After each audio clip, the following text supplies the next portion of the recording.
Now we are going to start the chapter buyback और इसके sections हैं 68, 69 and 70. First, let's see what we are going to study in this video lecture. First, we will see section 68 of buyback, then conditions for buyback, disclosure, completion, mode of buyback, declaration, no further issue, then register to be maintained, return to be filed, penalties, and two special sections, section 69 relating to transfer to CRR and section 70 related to prohibition. Let's see section 68 first. Section 68 allows companies to purchase its own shares or specified securities out of free reserve, security premium account, or proceeds of earlier issue of shares or other specified securities. But ये जो earlier issue था it should not be of the same kind. इसका example अगर लें, जैसे आपको equity shares अगर buy back करने हैं तो इसके पहले जो आपने प्रेफरेंस शेयर्स इशू किए थे उसके पैसे से आप इक्विटी शेयर्स बाय बैक कर सकते हैं. बट इक्विटी शेयर बायबैक करने के लिए इक्विटी शेयर से ही जो पैसा आया है पिछले इक्विटी शेयर इशू करने से वो आप यूज नहीं कर सकते. तो जो प्रोसीड्स ऑफ अर्लियर इशू है वो अर्लियर इशू डिफरेंट काइंड का होना चाहिए. इक्विटी बायबैक कर रहे हैं तो वो अर्लियर इशू प्रेफरेंस शेयर्स हो सकता है बट इक्विटी नहीं हो सकता. Now let's see the conditions for buyback. पहली condition, articles of association of the company must authorize company to buy back its own shares. Second condition, कितना buyback कर सकती है. तो दूसरी कंडीशन है कि अगर कंपनी को 10% of paid up equity and free reserve तक बायबैक करना है तो वो बोर्ड रिजोल्यूशन के थ्रू ये बायबैक कर सकती है. यानी जनरल मीटिंग की परमिशन की जरूरत नहीं है. Up to 10% of equity plus free reserve. ये जो बोर्ड रिजोल्यूशन पास होगा ये बोर्ड मीटिंग में ही होना चाहिए, नॉट बाय सर्कुलेशन.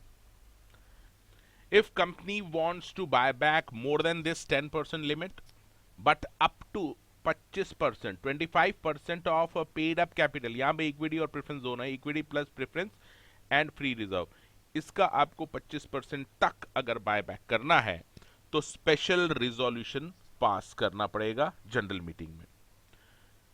तीसरी कंडीशन, अगर आप इक्विटी शेयर्स ही बायबैक कर रहे हैं, स्पेसिफिकली दिया है अगर equity shares, then the buyback in any financial year of such equity share should not exceed 25% of total paid up equity capital in that financial year. यह भी एक इंपॉर्टेंट कंडीशन है. इक्विटी अगर बायबैक कर रहे हैं तो एक साल में आप 25% ऑफ टोटल इक्विटी कैपिटल का से ज्यादा बायबैक नहीं कर सकते. ऑल दीज परसेंटेज 10%, 25%, ये जो कैलकुलेट होंगे ये नंबर ऑफ शेयर्स के हिसाब से कैलकुलेट होंगे. The basis should be number of shares. Next important condition है वो है डेट इक्विटी रेशियो बायबैक के बाद 2 से ज्यादा नहीं होना चाहिए. डेट इक्विटी का मतलब है ऊपर आपके डेट अपॉन इक्विटी, ये जो रेशियो आएगा बायबैक के बाद ये मैक्सिमम 2 होना चाहिए बायबैक के बाद. डेट का मतलब है secured as well as unsecured debt and equity means paid up share capital and free reserve. However a central government can prescribe a higher debt equity ratio for certain classes of companies. Next condition है जो भी shares आपको buyback करने हैं it should be fully paid up. तो partly paid up shares को आप buyback नहीं कर सकते. नेक्स्ट कंडीशन इज दैट कि दो बायबैक के बीच में, अगर आप बायबैक कर रहे हैं तो दो बायबैक के बीच में एटलीस्ट 1 ईयर का गैप होना चाहिए. And next condition है if you are a listed company then you also have to follow the SEBI regulations for buyback and if you are a non listed company, listed नहीं है, तो then you have to follow the share capital and debenture rule specified by the central government. Next thing you have to remember that you have to give the full and complete disclosure of all material facts in the notice of the meeting in which special resolution is going to be passed. अब क्या क्या इसमें information देनी पड़ेगी, disclosure notice में करना पड़ेगा? Necessity for buyback, time limit for completion of buyback, classes of securities to be bought back and amount to be invested for buyback. Now let's see the completion requirement. जो भी आपका buyback करना है आपको फटाफट 1 साल के अंदर कर लेना है. अब ये 1 साल कहां से स्टार्ट होगा? जो रिजोल्यूशन आप पास करेंगे, रिजोल्यूशन से आपको 1 साल के अंदर अंदर बायबैक कर लेना है, कंप्लीट कर लेना है. रिजोल्यूशन स्पेशल हो सकता है या बोर्ड, एज द केस में भी. अगर आपने 1 साल के अंदर ऐसा नहीं किया तो रीजन, उसका रीजन आपको डायरेक्टर रिपोर्ट में मेंशन करना पड़ेगा. अगर आपको अभी भी बायबैक करना है तो आपको फिर से फ्रेश बोर्ड रिजोल्यूशन या स्पेशल रिजोल्यूशन पास करना पड़ेगा और उसके 1 साल के अंदर बायबैक करना पड़ेगा. Now let's see the mode of buyback. आखिर बायबैक आप करेंगे तो कहां से करेंगे, कहां से आप परचेस करेंगे शेयर्स? तो section clearly says that you can by your shares from existing holders on a proportionate basis. Proportionate basis पे आप एग्जिस्टिंग शेयर होल्डर से ही सिक्योरिटीज परचेस कर सकते हैं. दूसरा, ओपन मार्केट यानी जो स्टॉक एक्सचेंज है, स्टॉक एक्सचेंज में जाके आप शेयर्स परचेस कर सकते हैं, अपने ही शेयर्स. तीसरा, company can also purchase shares from its employees. ऐसे एम्प्लॉयज जिनको सिक्योरिटीज या शेयर इशू किए थे under the stock option scheme या फिर as a sweat equity shares issue किए थे, उन्हीं एम्प्लॉयज से कंपनी वापस परचेस कर सकती है अपने share. A company can implement buyback any of the aforesaid. कोई भी एक मेथड कंपनी बायबैक की ये चूज कर सकती है. But for a single offer of buyback, different method cannot be adopted. तो एक buyback में एक method ही यूज हो सकती है, दो या उससे ज्यादा method यूज नहीं कर सकते. Now very important requirement of declaration of solvency. Company के पास काफी पैसा है, ऐसा डिक्लेरेशन, solvency का डिक्लेरेशन देना पड़ेगा. It should be after resolution, यानी resolution पास होने के बाद, but before making the buyback ये आपको डिक्लेरेशन देना पड़ेगा. डिक्लेरेशन जो होगा, declaration of solvency form number SH9 में होगा और it should be with the ROC को देना पड़ेगा और सेबी को, अगर कंपनी लिस्टेड है तो सेबी को भी देना पड़ेगा ये डिक्लेरेशन. एंड साथ ही सिग्नेचर की इंपॉर्टेंट रिक्वायरमेंट है, at least 2 director should sign such declaration of solvency and one of them should be MD if any. Next condition is physical destruction of securities. जो भी कंपनी जो बायबैक करेगी shares का, उसको फिजिकली डिस्ट्रॉय करना पड़ेगा such shares और securities को within 7 days of completion of buyback to prevent the misuse of such securities. Now let's the important provision of no further issue of shares और securities of the same kind. या ये कह रहा है कि company shall not make any issue of same kind of shares और securities including the right shares, ये भी याद रखना है, with in period of 6 months from the completion of buyback. आज अगर आपने कोई शेयर्स बायबैक किए हैं तो एटलीस्ट 6 महीने तक का गैप आपको रखना है उसी तरह के शेयर फिर से इश्यू करने के लिए. इसके कुछ एक्सेप्शंस हैं, इसके ऊपर क्वेश्चंस भी आ सकते हैं.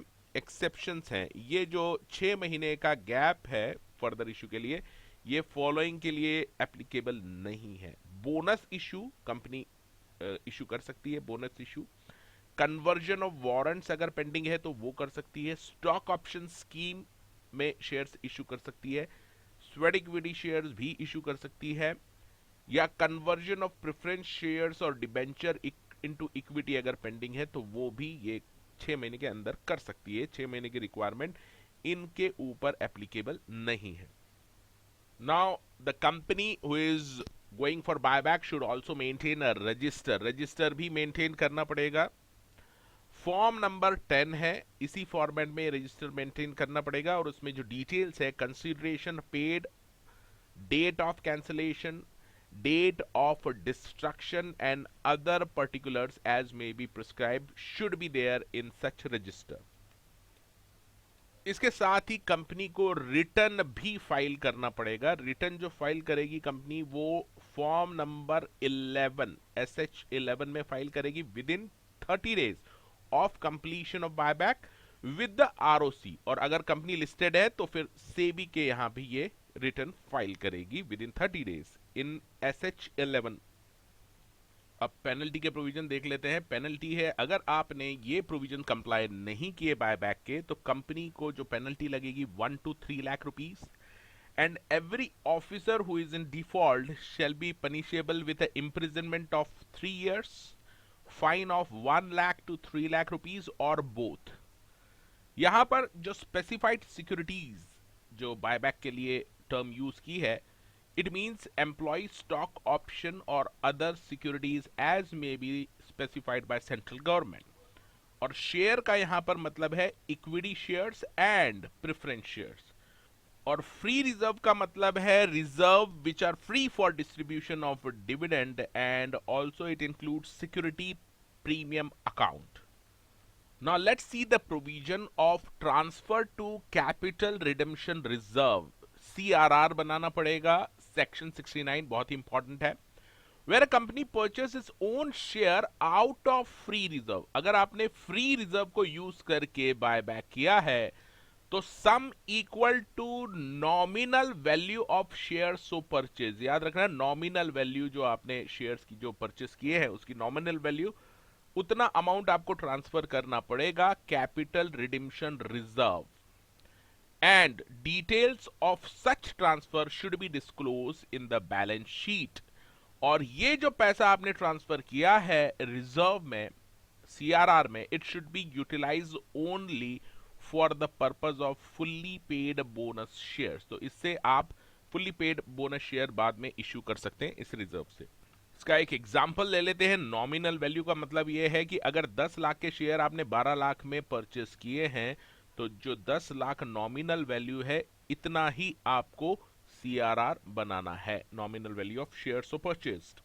Now let's see important provision, that is a prohibition on buyback through subsidiary और investment company. Section 70 says that no company shall directly or indirectly purchase its own shares or specified security through subsidiary और investment company। यानी किसी company को अगर purchase करना ही है अपने share तो वो सेक्शन 68 को कंप्लाई करके कर सकती है। किसी और कंपनी को मत कहिए कि हमारे शेयर परचेस कीजिए, जैसे सब्सिडरी को मत कहिए कि हमारे शेयर परचेस कीजिए, या किसी इन्वेस्टमेंट कंपनी को भी नहीं कह सकती कंपनी की परचेस कीजिए हमारे शेयर।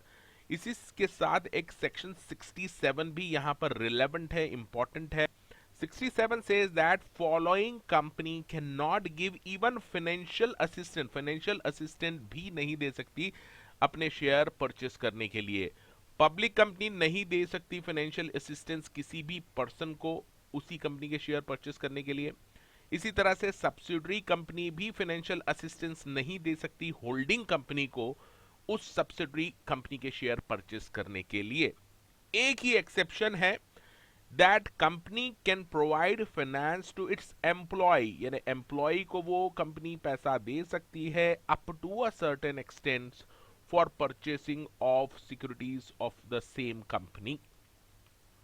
फर्दर आपको याद रखना है कि अगर आपने कोई डिफॉल्ट किया हुआ है तो आप बायबैक नहीं कर सकते।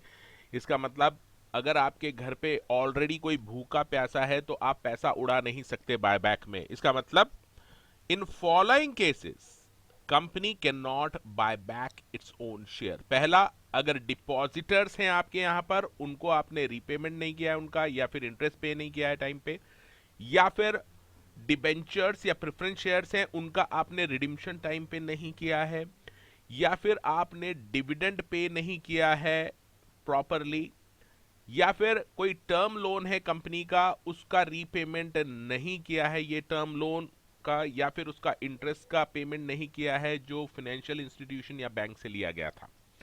लेकिन यहां पर एक्सेप्शन है, अगर माना कि आपका डिफॉल्ट हुआ था लेकिन वो रेमेडी कर दिया, यानी वो डिफॉल्ट को ठीक कर लिया है आपने, और 3 साल का पीरियड हो चुका है अब डिफॉल्ट के बाद, रेमेडी करने के बाद, तो ऐसे केस में company will be allowed to buy back its own shares और सिक्योरिटीज। इसके साथ लास्ट प्रोहिबिशन एक और है कि company shall not buy back its share और security if company has made any default in compliance of 92, 123, 127 या 129।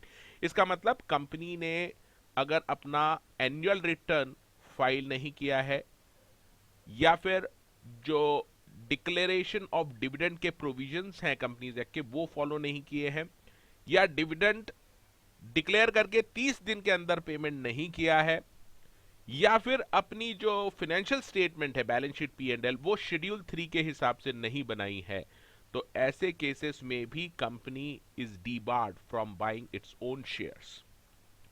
And this is the end of our buyback lecture. If you have any doubt, you can call me at this number.